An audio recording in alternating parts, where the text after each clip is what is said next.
নমস্কার বন্ধুরা, আমি শর্মিষ্ঠা। শর্মিষ্ঠা কিচেনে সবাইকে স্বাগত।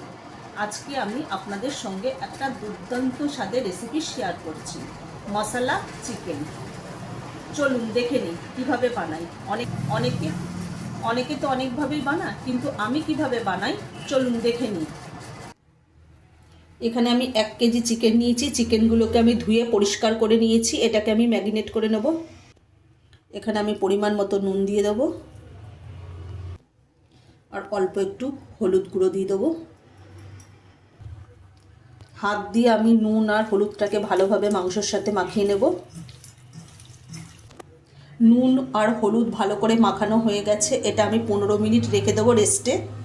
আমি গ্যাসটা ধরিয়ে দিলাম, কড়াইটা আমি বসিয়ে দিচ্ছি।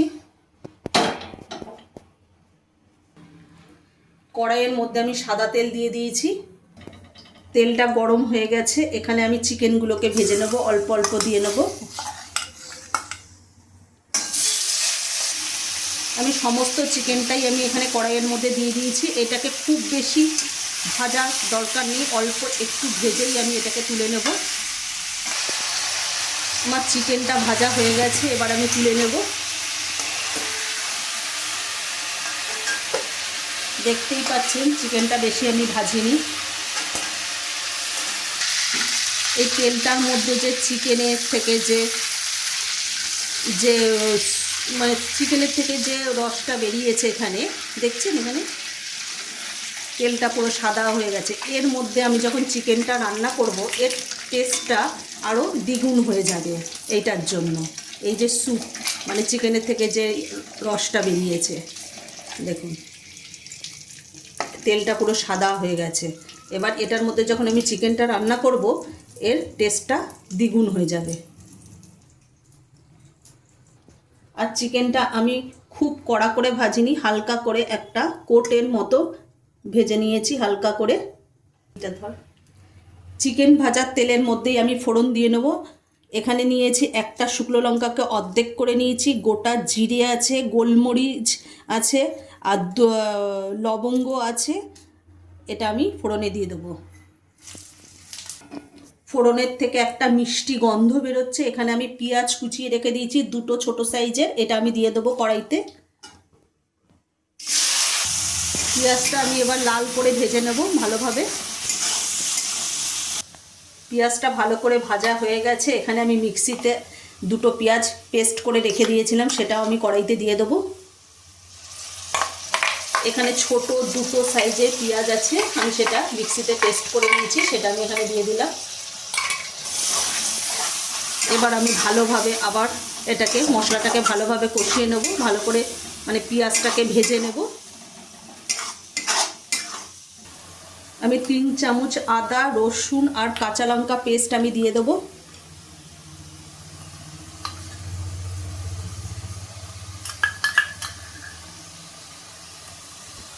আমি মশলাটা ভালোভাবে কষিয়ে নেব।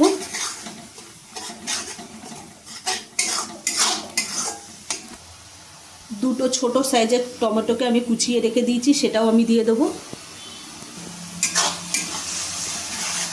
আর এর মধ্যে টমেটোটা তাতে তাড়াতাড়ি মিক্সড হয়ে যাওয়া মানে গলে যাওয়ার জন্য আমি এখানে পরিমাণ মতো নুন দিয়ে দেবো।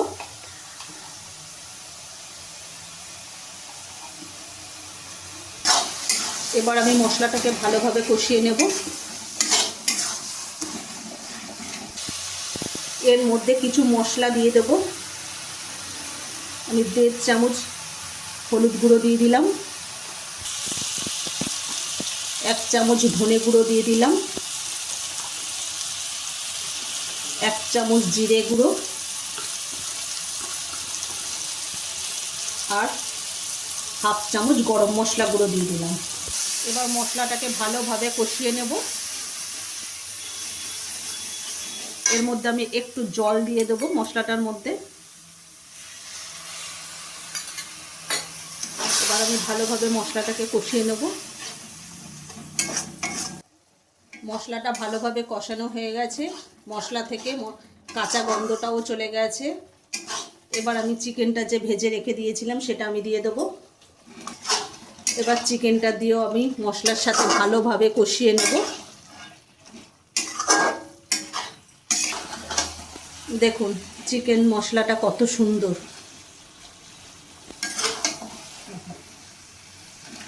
একবার এইভাবে অবশ্যই বাড়িতে বানিয়ে খেয়ে দেখবেন, দারুণ লাগবে। রুটি, লুচি, পরোটা, রাইস, পোলাও সব কিছুর সাথে এটা অসাধারণ লাগবে। একবার অবশ্যই এইভাবে বাড়িতে বানিয়ে খেয়ে দেখবেন। আমি মাংসটাকে ভালোভাবে কষিয়ে নিচ্ছি। আমি ওপর থেকে একটু কাসুরি মেথি ছড়িয়ে দেবো। কাসুরি মেথিটা দিয়ে আমি আবার চিকেনটাকে ভালোভাবে কষিয়ে নেব। যত ভালোভাবে কষাবেন খেতে তত সুন্দর হবে, আর টেস্টটাও তত সুন্দর আসবে।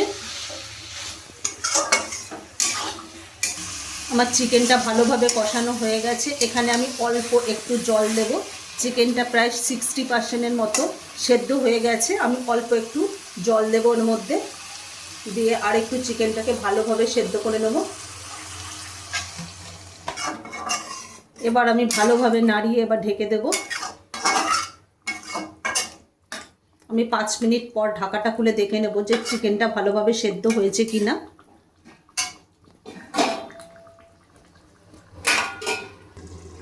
এবার ঢাকাটা খুলে একটু দেখে নেব যে চিকেনটা সেদ্ধ হয়েছে কিনা। চিকেনটা একদম টকবক করে ফুটছে, দেখুন কত সুন্দর হয়েছে। দেখি চিকেনটা সেদ্ধ হয়েছে কিনা। চিকেনটা প্রায় সেদ্ধ হয়ে এসছে, আর 2-3 মিনিট রাখলেই একদম পুরোপুরি ভালোভাবে সেদ্ধ হয়ে যাবে। তারপরেই আমি এটাকে নামিয়ে নেব। ঢাকাটা খুলে আবার দেখে নেব যে চিকেনটা পুরোপুরি সেদ্ধ হয়েছে কিনা।